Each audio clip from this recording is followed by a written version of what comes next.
question is, how can we explain or change the fact that most of the information coming to Croatia from Catalonia are from Spanish side? On one side, we have a lot of sympathies of ordinary Croatian people, and on the other side, we have a lack of information about the real situation. So from my point of view, this interview and the whole report could be named Audiatur et altera pars. So please tell us a few words about VilaWeb. Well, VilaWeb is an online newspaper. We were born in 1995, so we are now the oldest European online newspaper still running. And we produce news all over the 24-hour cycle for mobile, for web, and also we have a PDF edition. And we run stories in Catalan. We are a hard news site, politics, economy, culture. Nothing else, not football in Barcelona, which is very strange to explain, but football is a religion here, as you know, but it works. And we do a little area of our newspaper also in English, basically news about the situation, the current situation in Catalonia. So let's go to the current situation. It is now a year and a half approximately since the Catalan parliament voted for independence. How would you describe this period after this decision till today? Well, as you know, on October 17, the Catalan parliament proclaimed independence, and after that came the Spanish government backlash using the Article 155 of the Spanish Constitution, a very controversial article. And so the government was disbanded, the parliament was closed, then came new elections, the pro-independence parties won again the elections, which means that the position of the pro-independence parties is very strong, because even amid the greatest repression, you can imagine the victory was for them. We are now expecting the consequences of the trial. President of the parliament, members of the government and leaders of the civic associations, they are on pre-trial prison. And now there is the trial going on in Madrid in the Supreme Court, which by the way is not the tribunal that must, under the law, must be in care of this thing. It was a political maneuver. And we are waiting also for the 3 elections coming in the next month, because we have Spanish elections, local elections, and European elections. So after that period, probably in summer, we will know better how the country is evolving. I think it's now the government in Catalonia is again a pro-independence government, but the repression is very strong, and the consequences of the repression have an impact in the population, but especially in the politicians. Politicians are afraid of they can be in a position like the ones being in court in Madrid as soon as a Spanish government wants. So it's a delicate point of the process. But as you know, in all countries around the world, this kind of big revolution, this is a democratic revolution, are not black and white and are not a matter of 30 seconds. It took time. It took time to consolidate the things.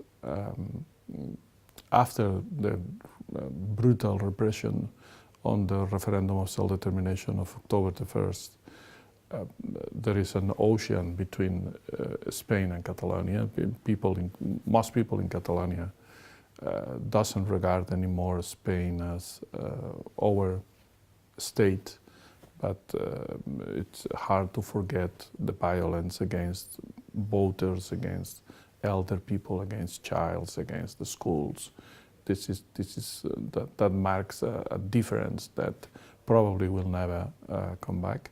So we are in a very interesting moment in political terms, but nothing exactly is happening right now. I'm with you, but allow me to ask you something from my personal point of view, very important, because I'm not here only as a Croatian person, but as European as well. Mm-hmm. How is it possible that today someone thinks that a serious political problem, such as this one, could be solved on a trial in Madrid? Well, this is the most difficult part of everything. This is a political affair, and political affairs only have a political solution. It's impossible to deal with a political affair based on repression. But you must understand that Spanish nationalism and the Franco regime ideas still have an important role playing in Spanish politics. And in fact, very recently, the far-right movements are, after the proclamation of independence in Catalonia, far-right movements are very strong and very important in Spain. The Spanish tradition, the passing from the dictatorship to democracy, it was not a real change. It was sort of an agreement between weak parts. The structure of the dictatorship was weak, but also the opposition parties were weak at the time. So they made an agreement that basically means we will change we will be a democratic country. People can identify us as a democratic country, but the basic institutions of the dictatorship will remain. And that's, for instance, the case of some courts that are now still working, and there were special courts during the Franco regime. The electoral law was made by the Franco regime. There is the king himself was appointed by, not him, but his father, was appointed directly by Franco, breaking the continuity of the monarchy. So it's, there is a substract that explain something that from other parts of Europe is hard to see. Because when you talk in Europe, people try to say, well, this is part of the European Union. If they are part of the European Union, they must be a democracy. It's important what is happening now, because for the first time, the European Union is recognizing that not all country members of the European Union, namely Poland, Hungary, but also Spain, they are not democracies, they are not functioning as a real democracy. And for instance, this debate that the speaker candidate from the People's Party is opening about creating a mechanism to evaluate the level of democracy of every country of the European Union is very significant. Means that for the first time the European Union recognizes that you can be member of the European Union and not be a democratic country. This is very relevant for us because Spain have a lot of problems on this side, and the resume of all these problems is that they put the law above the democracy. And that is a traditional in any dictatorship, not in a democracy. But because of this old way of understanding public life that comes from the time of the dictatorship and was not washed, still today you can, the debate in Spain is, well, the law is more important than democracy. So Catalans can want whatever they want, but they can do it because it goes against the law. Of course, this is a stupid thinking, and it's not, in any democracy can accept that, because if that was the case, today we will be still in the slave times, or black people have no rights, gay people have no rights, women have no rights, because all time you must change the law. I was told you visited the area and Croatia during the wartime. Mhm. So tell us something about this period of time. And tell us also, because this is a interview for Croatian TV, maybe there is a kind of message you would like to send to Croatian audience. I have been most of my life foreign affairs reporter. So I was working in the Soviet Union when the Perestroika, the Baltics independence. And of course, I went first to Slovenia for the independence process, then to Croatia, then to Bosnia during the war. I was working mainly in Croatia. I was in Zagreb, I was in the coast, but mainly I was in western Slavonia, around Vukovar in the front of war. And I have some lessons from this period of time. One, the most important one, is that everything can change. There are some people that believes that borders can change, that I don't know, organization of the public life can change, but all of a sudden you understand that things can change, and the main force driving these changes are the will of the population. If the will of the population is strong enough, even in the most difficult situation, things can change. For me, for instance, my personal experience in